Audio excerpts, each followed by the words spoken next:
You're listening to the micro version of the Savage Lovecast at savage.love. If you're stuck in a relationship quandary, or if you're looking for sexual harmony, well, there's nothing you can't ask on the Savage Lovecast. The New York Times had a story this week that I wanted to highlight because it confirmed a couple of my priors. There's been a lot of that going around in the last 2 weeks. A lot of people out there looking for stories that confirm their priors, and I guess I'm no exception. But I didn't find this particular prior confirming story in the news, politics, or opinion sections of the paper, which is where most people are finding stories that confirm their priors since Kamala Harris lost the election to Donald Trump 2 weeks ago. Nope, I found this piece in the travel section, and it's not about the election or fleeing the country. It's about tourists who travel to places to have sex with other tourists. The New York Times can't call it sex tourism because that term has very negative connotations. Sex tourism is typically used to refer to people who go someplace far from home to commit a sex crime, which forced the New York Times editors to go with a somewhat clunkier descriptor of this piece. This story about tourists going places to have sex with other tourists, maybe a local or two, isn't a story about sex tourism. It is a story, according to the editors of the New York Times travel section, about how, quote, the tourism industry has embraced the sexual wellness trend in the years since the pandemic ended. The piece, under the headline Traveling for a Cuddle or More at European Sex Parties, opens with Olivia and her husband who traveled to Venice back in February to attend a sex party hosted by a female-focused sex party club called Killing Kittens. They went to help them reconnect with each other sexually after many years of marriage. The couple, writes Esme Benjamin, was finding it hard to do anything spicy at home, what with their 2 teenage children around and the dirty laundry piling up. But instead of a gondola ride or a canal-side dinner, the story continues, the couple made their way to a private Venetian palazzo where around 150 guests sipped champagne and ate oysters while listening to a classical pianist and a string quartet, while downstairs a dungeon master demonstrated spanking and other basic BDSM techniques. All right, prior number 1 of mine confirmed by this piece, Mr. and Mrs. Olivia doing what I'm constantly telling couples in long-term committed relationships to do. If you want to get that sexual spark back, go on a sexual adventure together. At the start of your relationship, before kids and laundry start piling up, adventurous sex is effortless because at the start, you're the adventure they're on, they're the adventure you're on. But at some point, to get that sense of adventure back, to get back to adventurous sex, you got to make an effort. And if you have the money, that effort can look like flying to Venice for a sex party where the ticket prices start at $630 per couple. Prior, number 2 of mine, confirmed by this piece, when you make plans to go to an event like that, and gay couples, we were going to sex parties like that long before the pandemic, the reconnecting starts before you get on the plane. You get horny in anticipation of the adventure you're about to have together. You get horny thinking about what you're gonna do, and you start fucking before you go. And then once you get home, you think about the adventure you just had, and it keeps you horny, and you keep fucking. Or as another satisfied customer said about the sex party he attended in Paris, this one hosted by a group called Pinky Promise. Where do they get those names? The electricity came home with us. Exactly just like I told you it would. Prior number 3 of mine, confirmed by this piece, most of the couples jetting off to these kinds of parties are monogamous, or they're believed to be monogamous by the family and friends they allow to assume they're monogamous. Their neighbors and coworkers, they think they went to Venice in February to ride around in gondolas in the pouring rain. So, as I've said about, 1,000,000 times or more to people who tell me they don't know any non-monogamous couples, you actually do. You know couples who are non-monogamous, you just don't know you know them. Couple of quick concerns about this piece. Jetting off to Venice is great, but not sustainable environmentally or for many people financially. These sex parties, they have enormous carbon footprints, and I'm not throwing stones from my glass house. I have flown places to fuck, but the more people who fly to Venice, the sooner there's no Venice. And Venice is already choking on tourists. There's a certain poetic justice in thinking about tourists who come to Venice to choke on other tourists, but there's still tourists choking Venice. Also, killing kittens events are all you can eat, but they don't serve breakfast, lunch, or dinner. So again, not everyone can afford to reconnect like this. Another price you pay, along with meals and hotel rooms for a sexual adventure like this, greater risk of contracting an STI or spreading one. Welcome to being an eventasexual. You've got to be a little bit more vigilant about your health. If you go to events like this, get tested before and after. If you get something, get treated. And if possible, notify your sex partners.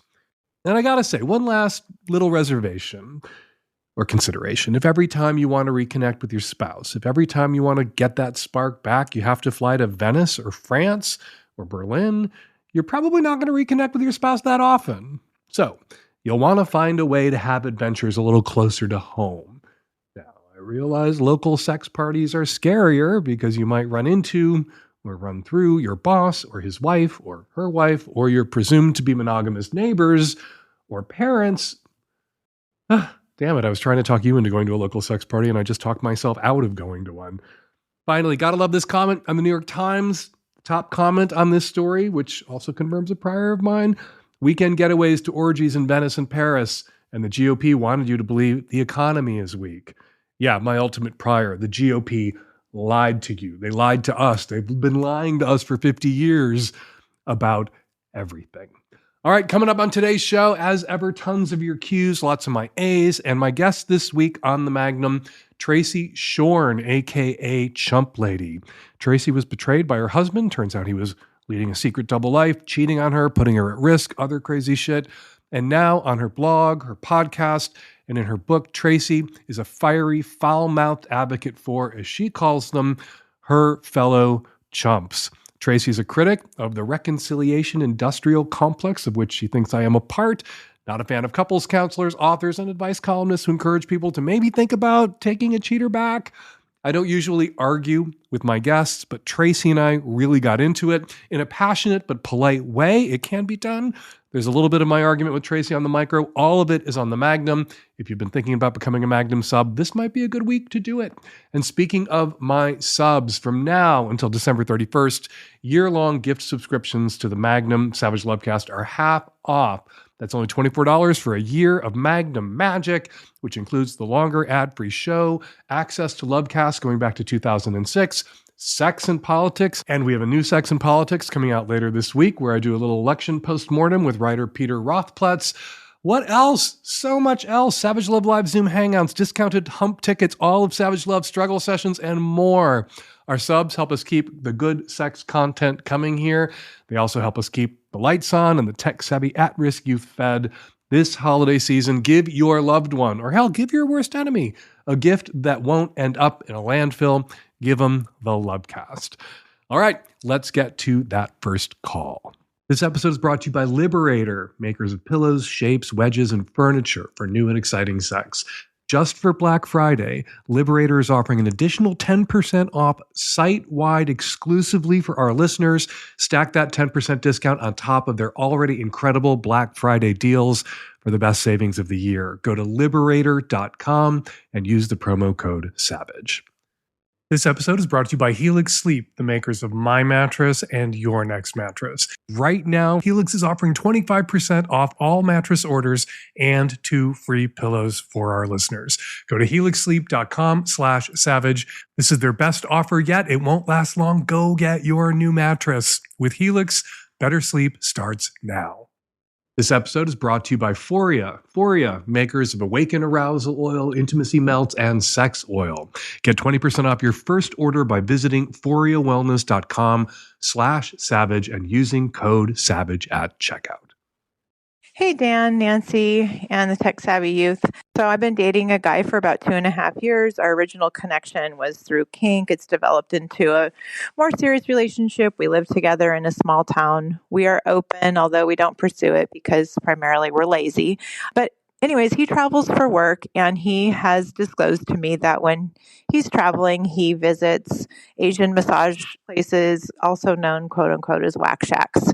And I have shared with him that while I think it's great that he's finding pleasure and he's getting some body work done at a good price. I'm just concerned about the ethics of how these workers are being taken advantage of, as well as a probability of being sex trafficked. And he's assured me that he tries to find quote unquote legit places that don't feel too creepy, but I have some judgment about it. The other layer of that is he also has been really transparent about his interest in race play, specifically with Asian women.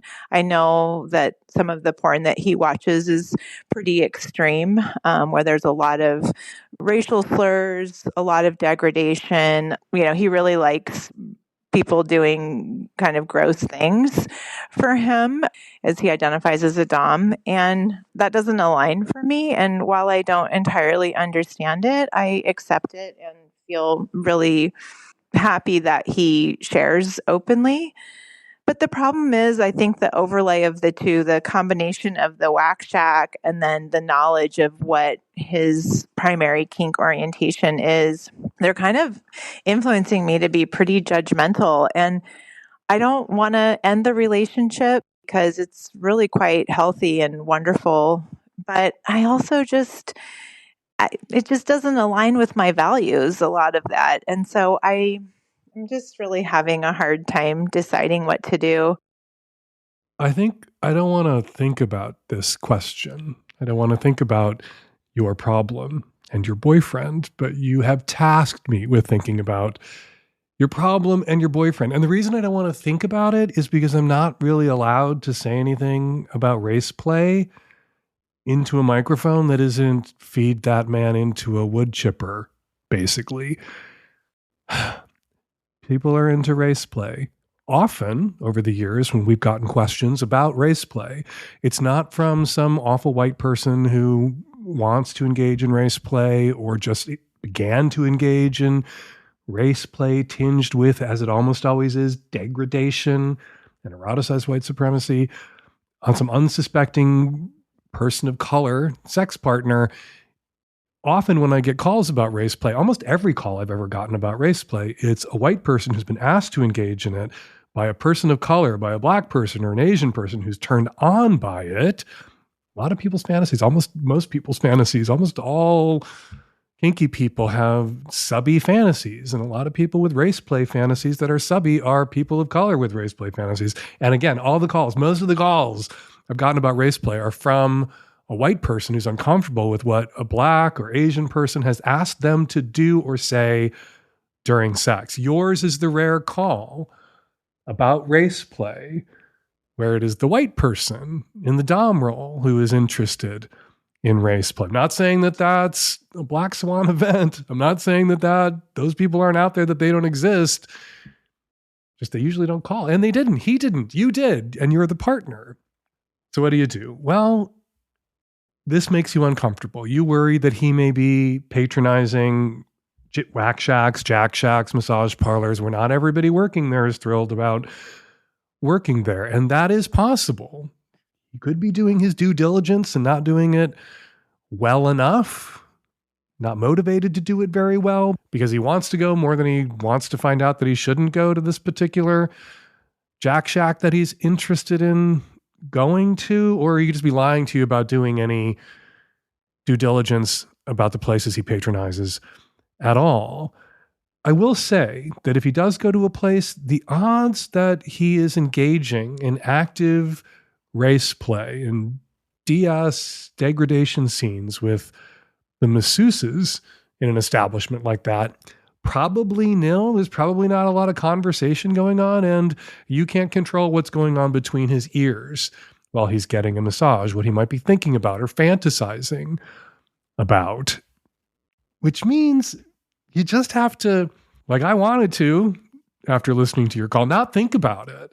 If you're not going to break up with him over his fantasies and problematic kinks, and nobody chooses their kinks, we choose how we act on them, and we can act on even problematic kinks in non-problematic ways with a consenting adult partner or partners, ideally whose interest matches our own, who isn't just going along with something that may be doing them psychological damage because they want to please you or because they need the $100 tip. You could encourage him to tip and tip well. That might make you feel a little less guilty about what he's doing on the assumption that the establishment the woman he's tipping is working for isn't seizing her tips, which does sometimes happen. Yeah, don't think about it. Or break up with him. Those are your options. Like, he's going to do this. He's probably going to do this even if you told him you didn't want him doing this or you forbid him from doing this ever again, going to these places. And you can't reach into his erotic imagination. You can't reach into that motherboard and yank out his problematic sexual fantasies about quote unquote race play. So don't think about it if you're not going to break up with him over it. Just will yourself not to think about it, which is what I'm going to do now. I am not going to think about your question or your boyfriend anymore. This episode is brought to you by Liberator. I am excited to be able to talk about Liberator on the show because Liberator makes great sex pillows, wedges, bolsters, furniture, and more, all great stuff that can add hot new dimensions and great new angles to your sex life. You know, sometimes it is all about the angle. We've all folded a pillow in half and slid it under someone or slid it under ourselves so the D hits just right, just the right angle, or we can eat that hole without straining our neck. And then the pillow unfolds or slips out from under us or your partner at the worst possible moment. You and your sex partner and your holes in your necks, you all deserve better. And better is the wedge ramp combo from Liberator that allows you or your lucky lover to relax in a variety of comfortable positions so it hits just right.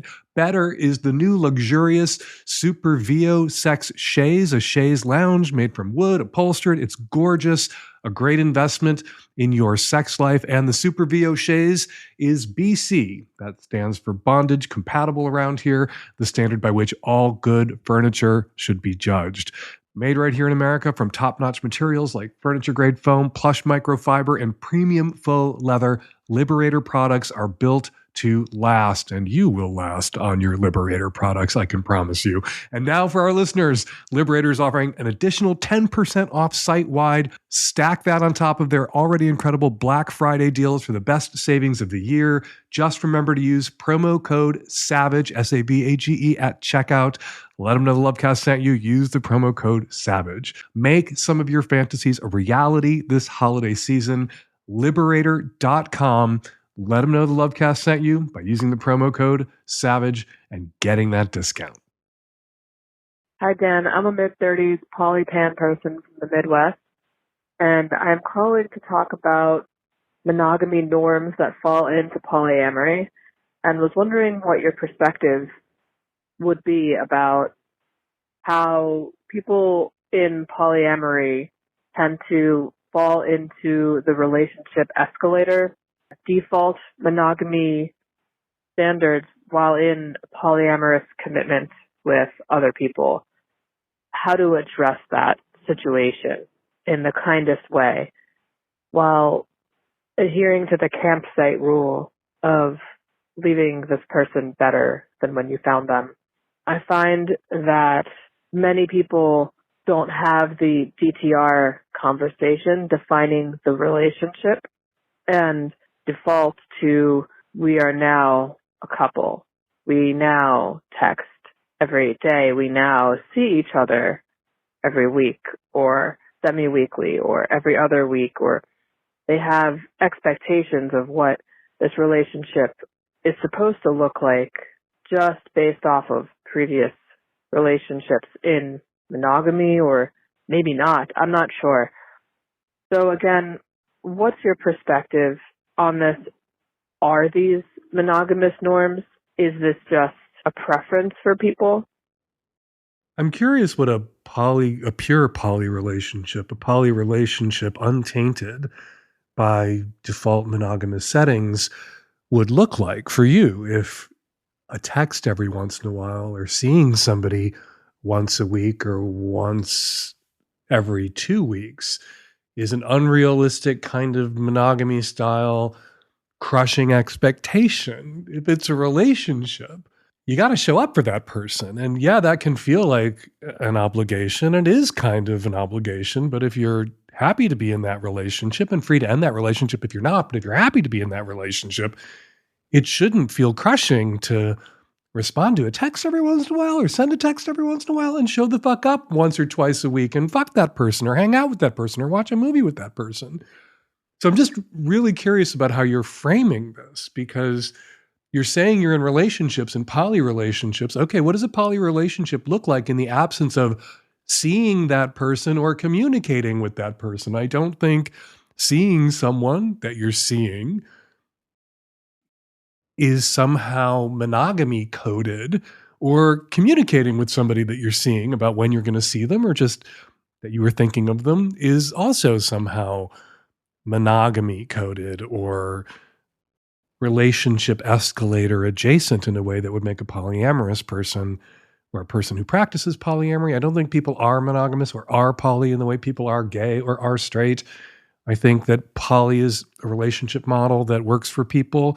Monogamy is a relationship model that works for other people. And there may be times in a person's life when a monogamous model worked for them, time in the same person's life when a polyamorous model or an open relationship model might work for them. I don't think poly and monogamy are identities or sexual orientations. They are relationship preferences. Anyway, little digression there. So you describe a text every once in a while, seeing somebody that you're seeing every once in a while, as somehow unrealistic expectations about what a relationship is supposed to look like. And I'm just, again, turning this back to you and asking you, what does a relationship in the absence of those perfectly reasonable, minimal expectations look like? Are you in a poly relationship with somebody that you don't call, text with, or see unless you happen to run into them? All relationships require some effort in maintaining and sustaining them and some attention. And I guess you could describe those as obligations, and maybe describing them as obligations ruin them for you. But those obligations shouldn't feel like obligations in the context of a relationship that you're happy to be in. And again, free to exit if you're unhappy to be in that relationship. So I guess I don't quite follow the premise of your question, and you're free to call back and rephrase it. Good night, everybody. I am just about to crawl into bed. I record at home in my little podcasting studio, sometimes late at night. This is one of those nights. Crawling into bed. I'm going to sleep. I'm going to sleep well because, not to brag, I have a Helix sleep mattress. The Helix lineup offers 20 unique mattresses, including the award-winning Luxe collection. That's ours. That's what we have at the house. The newly released Helix Elite collection, a mattress designed for big and tall sleepers, and even a mattress made just for kids. To figure out which mattress is right for you, go take the Helix Sleep Quiz to find your perfect mattress in under 2 minutes, and your personalized mattress will be shipped straight to your door free of charge. And with their 100-night sleep trial, you can try out your new Helix mattress, see how your body adjusts, and if you decide it's not the best fit, you're welcome to return it for a full refund. Helix offers models with memory foam layers to provide optimal pressure relief if you sleep on your side, or models with a more responsive foam to cradle your body for essential support for stomach and back sleeping positions. Plus, Helix has enhanced cooling features to keep you from overheating at night, which is something I am prone to. Unlike a lot of mattress companies out there, Helix owns its own manufacturing facility. Each and every Helix mattress is made by a team of skilled manufacturers and shipped directly from their facility to your door. And again, Helix offers a 100-night trial and a 10 to 15-year warranty, so you can try out your new Helix mattress worry-free. And right now, Helix is offering 25% off site-wide plus 2 free Dream pillows with any mattress purchase. They're also offering a free bedding bundle. That's 2 Dream pillows, a sheet set, a mattress protector with any Luxe or Elite mattress order. Go to helixsleep.com/savage. That's helixsleep.com/savage. Let them know the Lovecast sent you. With Helix, better sleep starts now. Hello, Dan and Nancy. I'm a 39-year-old gay man living in Toronto, Canada. I'm currently in an open relationship with my boyfriend, and we've been together nearly 2 years.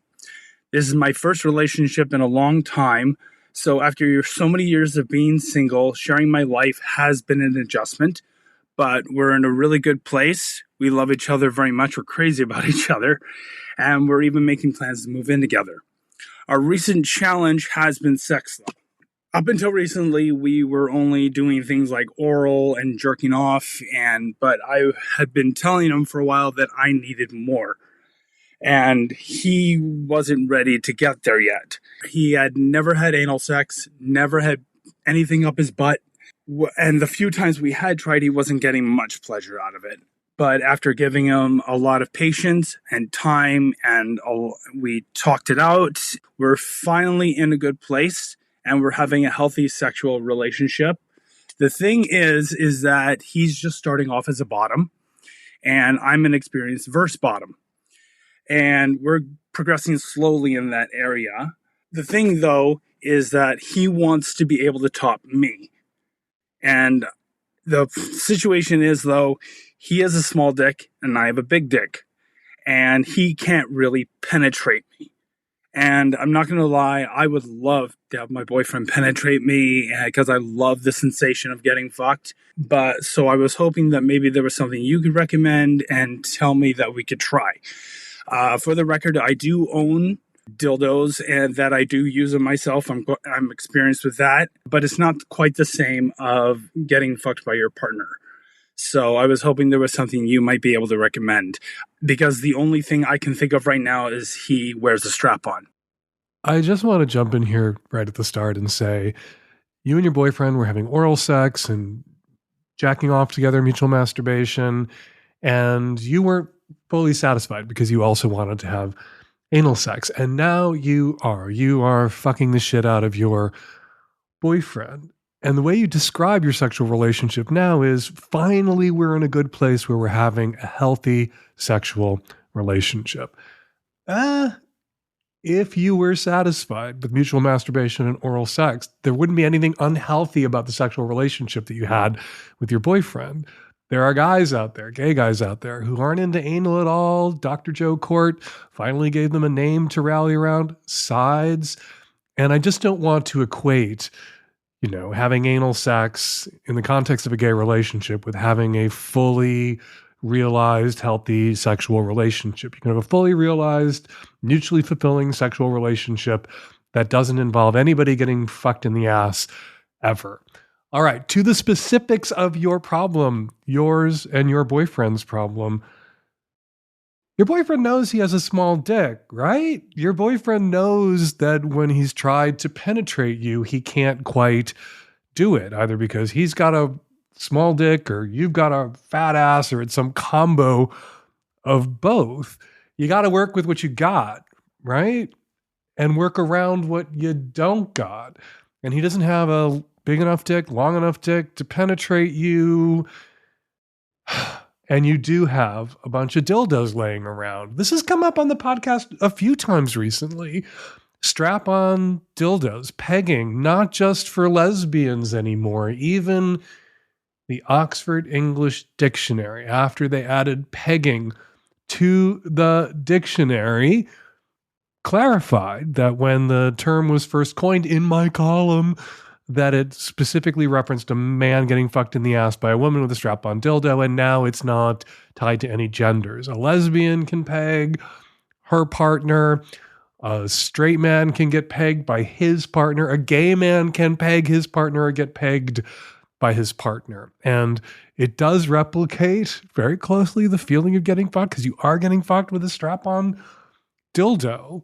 And hopefully your boyfriend would rather succeed at pegging you than fail at fucking you with his dick. And you can still pleasure each other, and he can get off, he can come on your hole and then fuck you with a big strap-on dildo, or fuck you with the strap-on dildo and then come into your gaping hole when he's done dicking you down, dildo and strap-on and pegging style. But I realize that this is a tricky thing to talk about, because there are guys out there with small dicks who know it and are willing to talk about it and do what they need to do to work around it and work with what they got.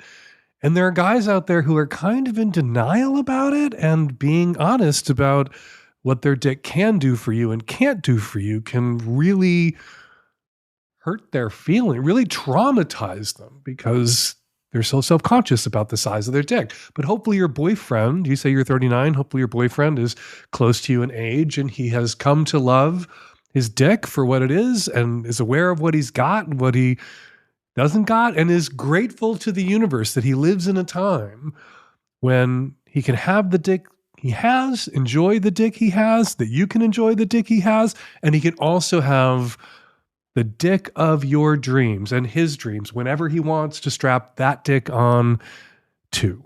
This episode is sponsored by Foria, makers of Awaken Arousal Oil, Intimacy Melts, and Sex Oil.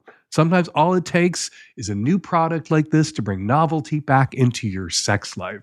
Awaken Arousal Oil is like a juicy warm-up that helps get you turned on, ramps up your pleasure, deepens your orgasms, and increases your connection with your partner. Awaken uses CBD and warming, sensation-inducing organic botanicals that enhance arousal, sensitivity, access to orgasms, and just overall pleasure.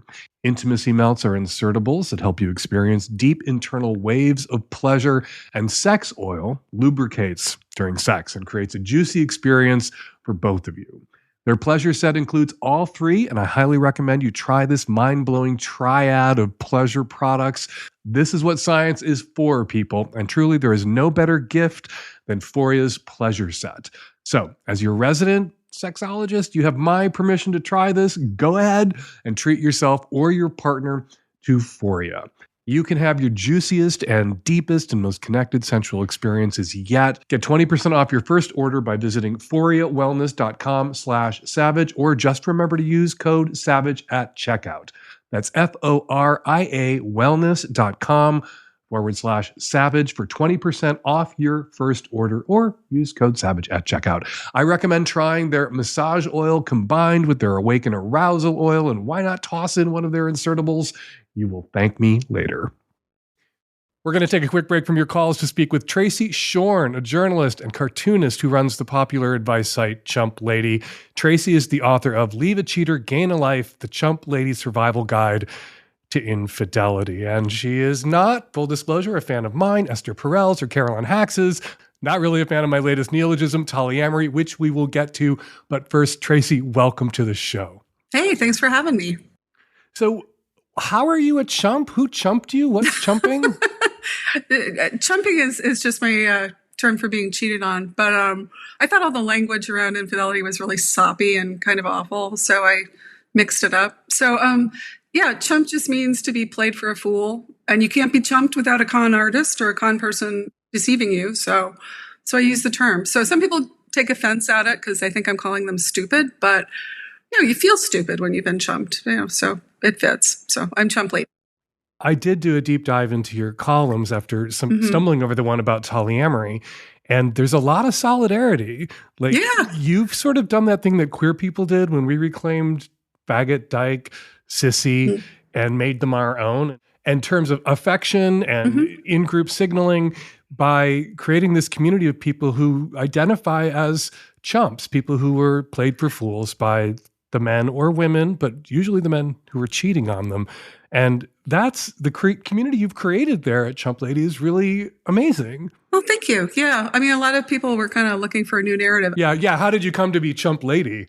Oh, well, Chump Lady came later, but my actual chump experience is I was briefly married to a guy for about 6 months, and I moved to another state with him for his job with my money. Don't do that, women. And 6 months after we bought a house and I moved my kid and all this, his mistress of 20 years called me and informed me of his existence. And he had a double life going back decades. And long story short, I was like a Dateline special. When I confronted him, he threatened to kill me.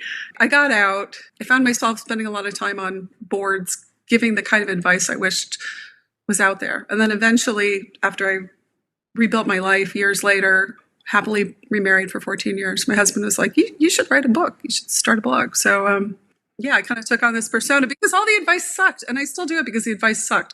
And the advice was, when I went through it, what did you do to make him or her cheat? And how are you going to improve yourself to win them back?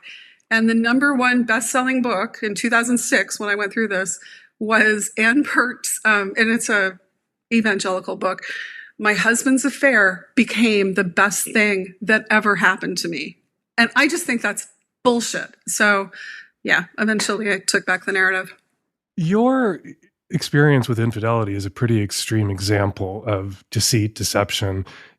A man married you almost under false pretenses, obtained your consent to marriage under false pretenses, was living a double life. Do you see the distinction between that really kind of crushing sort of infidelity experience or what he did was just so cruel and sadistic and over the top and didn't a negation of your personhood, and the difference between that and like some married dude who 20 years into a marriage got a hand job on a business trip from a masseuse.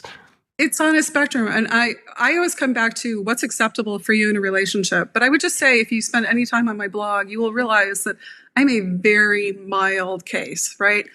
I served like a 6-month sentence, and then, I spent some time, less than a year, in the reconciliation trenches, and I was out. And this was a bad blip in my life. I learned a lot from it. But people come to me with, they are heroic getting out of it, but horrific stories. And I would say, yeah, the hand job, whatever. That's how all the infidelity discourse talks about it. I got drunk at a conference. I hooked up with a coworker. You're a hard ass. Why can't you forgive? That's how we put infidelity. We talk about it. It's a one-off. It's a mistake, a casual, versus double lives. And when I've got millions, I've been doing this 12 years, millions of stories cataloged on my site. And I'm telling you, serial cheating is a lifestyle for many people. And that's what the Ashley Madison hack revealed. You have millions of people who have sexual double lives. And that's what they do, right? I am not an outlier. And people, what I'm arguing and what people who come to my site argue is that what you don't know can hurt you, especially for women. We get STDs, we can get cancers. So many people have come to my site who've had prenatal screenings and found STDs. They've lost pregnancies. Women have had cervical. I'm the big bummer, right? I'm the keeper of the stories of what it's like when the dick wanders and what happens. It's not just dick that wanders anymore. Oh, no, women wander too. No, we got all sorts of cheating people. And to your point about the gender split, older women, the Google breakdown, older women comment, women over 40 or something comment most on my site. Most people who read are between like 35 and 45. But almost half my readership, at least if you can believe the analytic software, I don't know, is men, but they lurk. So yeah, women cheat too. Sure, of course they do. It's a human problem, right? It's a rainbow nation of fuckwits. Tracy Schorn, journalist, cartoonist, leads, writes the popular advice site Chump Lady, author of Leave a Cheater, Gain a Life, the Chump Lady Survival Guide to Infidelity. Tracy, I had so much fun sparring with you. I get questions about cheating and infidelity all the time, and I guess I sometimes need a reality check or a gut check or a different POV, so I want you to come back. Okay, I would love to. Thanks, that was fun. This is just a taste of my conversation with Tracy Schorn. Tracy and I really go at it. It's a hearty, healthy, polite debate. It's all in the Magnum version of the show, which you can subscribe to and support us over at savage.love. Hey, Dan, 35-year-old lesbian on the East Coast, recently married, in a wonderful relationship. A few years ago, I was in a long-term poly relationship of 7 years, and it had its ups and downs, but it really did teach me a lot about communication, my personal wants and needs. It didn't end graciously, though. Over a Christmas break with her family, her brother-in-law, and other partner had gotten absolutely wasted and kept the whole house up past 3 a.m. I had finally had enough and asked them kindly to stop drinking and go to bed. It was Christmas Eve, and her parents, nor me, nor my partner could sleep, and she had asked me to go talk to them. Her brother-in-law proceeded to berate me, say hateful things, and said our relationship would never be accepted, that I would never be accepted, and that I should just shut the fuck up and go back to sleep. He is a towering 6-foot man and was in my face, threatening me, and I had felt so terrible after that I had to try and look for a hotel on Christmas Eve, which was impossible. The next morning, I had confronted him, and he refused to apologize. And we got into a huge fight and led to him kicking me out. My partner had gone with me as support, but she was very unhappy about it and very unhelpful. And it just led to a huge fight between the entire family. They made excuses for him, said that he couldn't be held responsible because he was drinking. It was a big reason why we broke up, and I never talked to them again. So skip to now, a few years later, she kind of wants to reconnect, apologize, but I'm still sour, really, after all this time. And even when I tried to talk about it with other poly people, I was told that it was my fault for not knowing my place in the relationship and that confronting her family wasn't my job. And I was honestly shocked by this response, and I think I still carry this weird weight of, am I not allowed to speak my piece in my partner's family, especially when we were together that long? I don't have that issue now, and my wife's family is so wonderful, but was I wrong for how I handled that situation? Was it my place? Are we not supposed to speak up in someone else's family dynamic? So let me get this straight. Christmas Eve, your partner's brother-in-law, and your partner's other partner are getting shit-faced on Christmas Eve. It's 3 a.m. They're making tons of noise.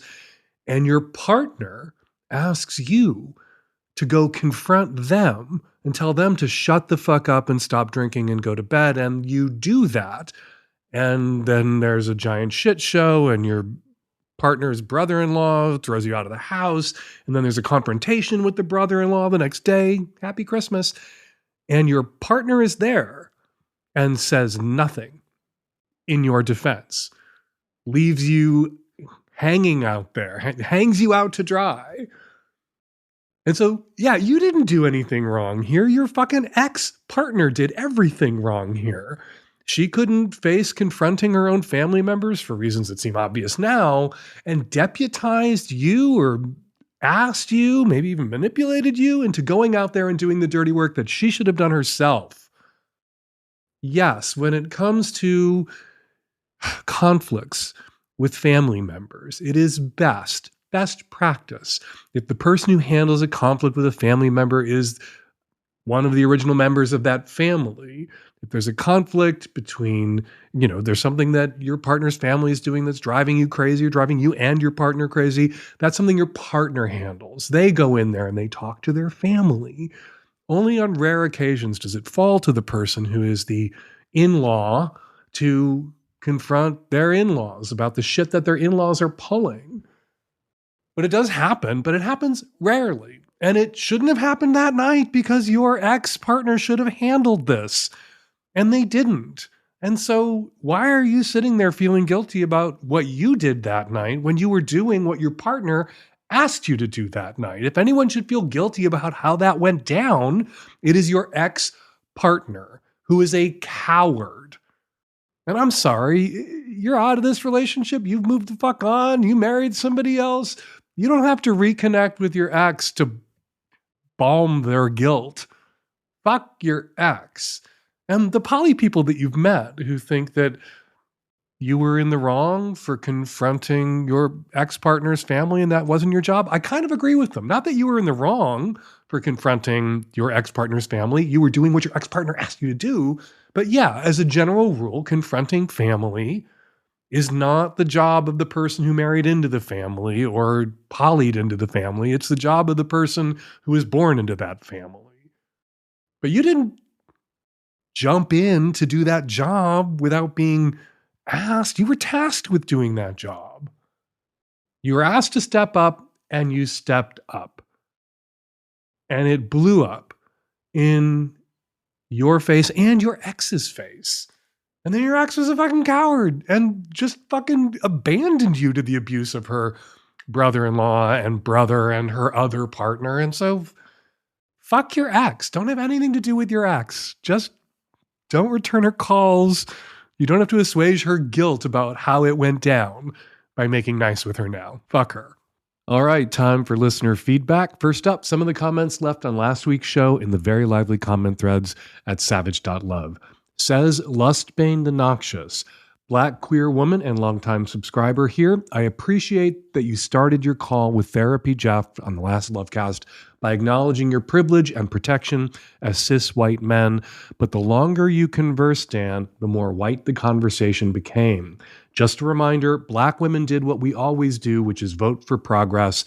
As we did in 2016, we overwhelmingly voted Democratic in the most recent election. Not to be mean, but every time I hear someone say that they are surprised this is America, it tends to be someone white. Great point, Lusbane. Not going to argue with you about that. 92% of Black women voted for Harris, up from the 90% of Black women who voted for Biden-Harris in 2020. Another group where Dems gained ground, one of the few, I'm proud to say, LGBT voters, a demo that, of course, includes queer Black men and women. 86% of LGBT voters backed Harris in 2024, up from 64% that backed Biden in 2020. An enormous swing. Oh my God, if only all voters out there voted like Black women and LGBT people. Says Matthew, to the body-shy, big Viking-looking fella, all 6 seasons of Vikings and the 2-season sequel are on Netflix now. I would also suggest getting into a hobby that's physically active. When you feel comfortable moving in your body, you'll be more comfortable in it all around, and you'll meet people.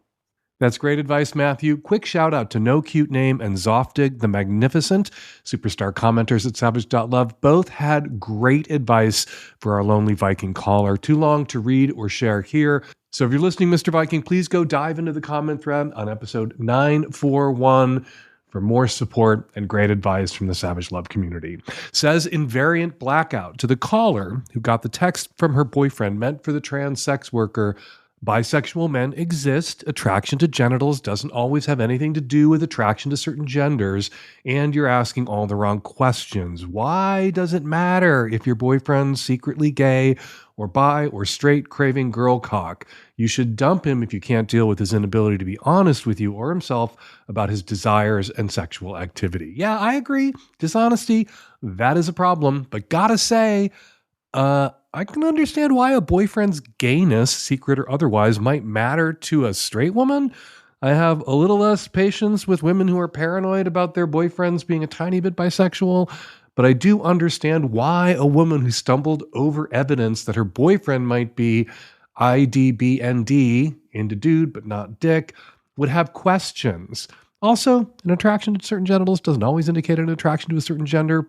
Hey, I'm the one out here trying to normalize IDBND, but an attraction to a certain kind of genitals does correlate very, very strongly with an attraction to members of a certain sex. Not necessarily an exclusive attraction, because bisexual people exist, but an attraction nonetheless. And I gotta say, in addition to what I just had to say, your sexual orientation is relevant information that the person you're asking to make a commitment to you has a right to have, so that their decision, their consent to enter into the relationship comes from a place of fully informed consent. So, for more listener feedback, check out Struggle Session every Thursday at savage.love. And now, everyone's favorite part of the show, mine included, the part where I shut my mouth and my listeners get to have the last word.